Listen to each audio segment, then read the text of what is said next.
Gimana kasusnya dengan TM Dok?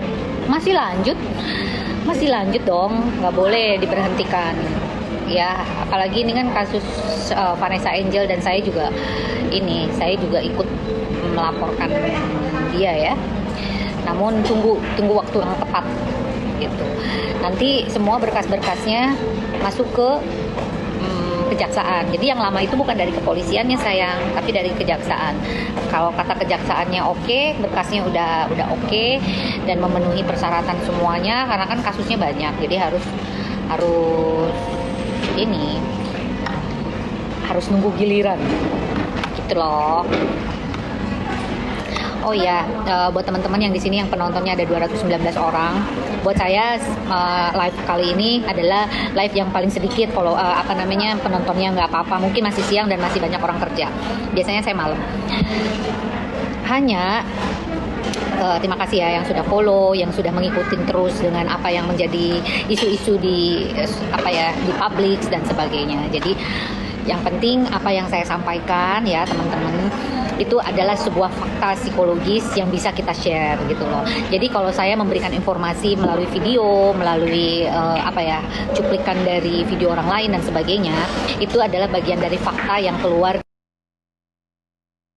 di media sosial maupun yang viral di masyarakat kita gitu. Jadi kalau menurut saya tanggapan seorang ahli ya, karena kan setiap masalah kasus kalau yang di viral gitu harus ada yang mengomentari di bidangnya masing-masing gitu. Seperti polisi mengomentari tentang kejahatan. Kalau masalah hukum ada pengacara. Kalau masalah fenomena sosial, psikologis dan sebagainya ada psikolog. Masalah kesehatan ada dokter. Nah gitu ya. Jadi salah satunya saya apalagi saya bagian dari revolusi mental, program revolusi mental yang didedikasikan kepada media sosial. Nah oleh karena itu, karena latar belakang saya juga pernah jadi artis dan sebagainya, psikolog dan sebagainya, ini adalah salah satu saya yang harus speak up. Jadi bukan berarti saya pansos, tidak ya. Saya sudah terkenal sejak dulu. Jadi nggak perlu pansos, nggak perlu. Yang jelas apa yang saya sampaikan itu berdasarkan keilmuan, berdasarkan permintaan ya, berdasarkan pertimbangan dari orang-orang atau pihak-pihak terkait seperti itu ya. Cantik dan glow. Wih, terima kasih. Yang pangsot cuma Tiara Marlin. Iya ya. Tapi dia sekarang kemarin ada yang ngirimin ke video saya, dia udah kemana-mana lagi ya. Tapi nggak apa-apa. Seminggu 2 kali dia harus lapor polisi loh. Harus datang langsung ke Polres Depok. Itu banyak pasal yang dikaitkan sama dia. Walaupun kemarin dia ini sama Hotman Paris kemarin, diskusi dengan Hotman Paris, ada hal-hal yang belum disampaikan dia gitu loh. Halo Sobat Fakta, Bang Pin ketemu lagi dengan Bang Pin yang terus mengabarkan fakta viral seputar selebritas tanah air yang terus saja bikin berita, dan dengan berita mereka tetap eksis di ranah media. Lama tidak ada kabarnya soal Tiara Marlin. Dr. Lita Gading memastikan bahwa berkas dari Tiara Marlin sudah masuk ke kejaksaan. Memang guys, proses laporan polisi itu lama, butuh kecermatan dari penyidik. Tapi sebenarnya dari pihak penyidik Polres Depok sudah selesai dan masuk ke kejaksaan. Dari kejaksaan nanti akan ada jaksa penuntut umum yang menuntut Tiara Marlin di persidangan. Dan seperti dikatakan oleh Sandi Arifin kemarin bahwa kasus ini sudah tidak ada lagi mediasi dan sudah akan lanjut ke persidangan. Dan persidangan tentu memerlukan proses yang juga cukup panjang karena berkas-berkasnya harus lengkap. Dr. Gading juga memastikan bahwasanya dia tidak settingan dengan Tiara Marlin meskipun sudah melakukan mediasi. Sebagai manusia, dia memaafkan. Tetapi soal proses hukum masih terus berlanjut. Karena Tiara Marlin mendapatkan 3 laporan. Yang pertama dari Haji Faisal, kemudian dari Emma Waroka, dan juga dari Lita Gading. Dan kabarnya pengacara Riau juga melaporkan Tiara Marlin setelah melakukan somasi 1 kali 24 jam. dan tidak ada itikat baik, dan sepertinya apakah dilaporkan atau tidak belum ada kabar juga.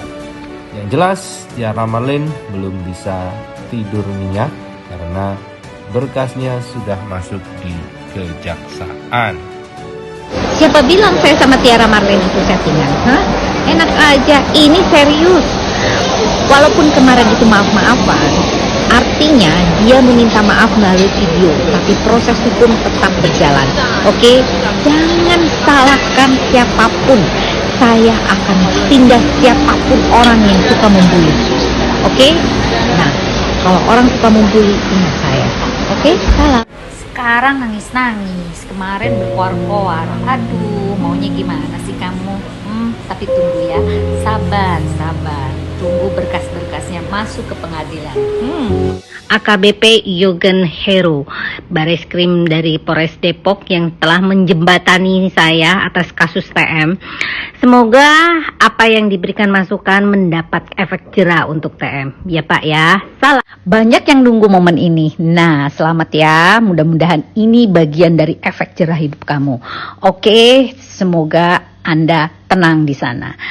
Baik-baik di sana dan jangan banyak ulah. Oke, salam. Dan ternyata guys, Dr. Lita Gading yang saat ini menjadi psikolog yang cukup tenar, ternyata dulunya adalah pemain sinetron.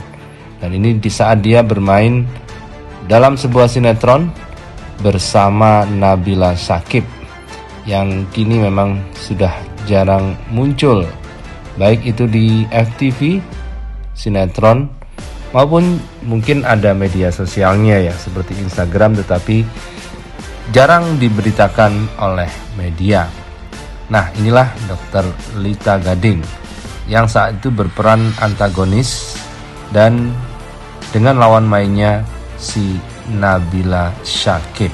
Inilah akting dari Dr. Lita Gading yang ternyata sekarang menjadi psikolog yang juga sering kali viral namanya di media sosial karena sering mengomentari kasus-kasus yang juga sedang viral, guys.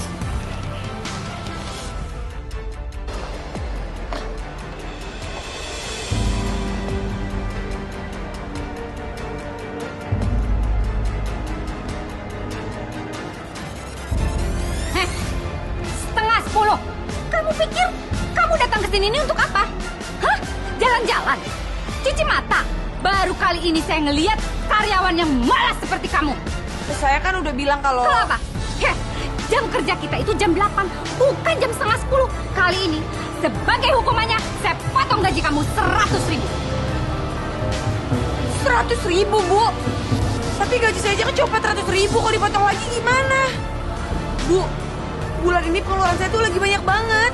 Saya tidak peduli, ngerti?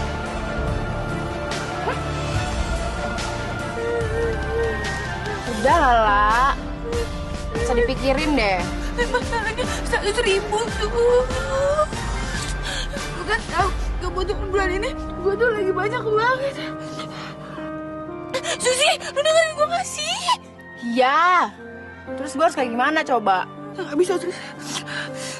Kalau gue udah kaya ya, Sus ya, gue bakal balas tuh, Sus. Nggak usah mimpi deh, Ella. Kapan coba kita bakal kaya? Kalau dunia udah kiamat kali ya?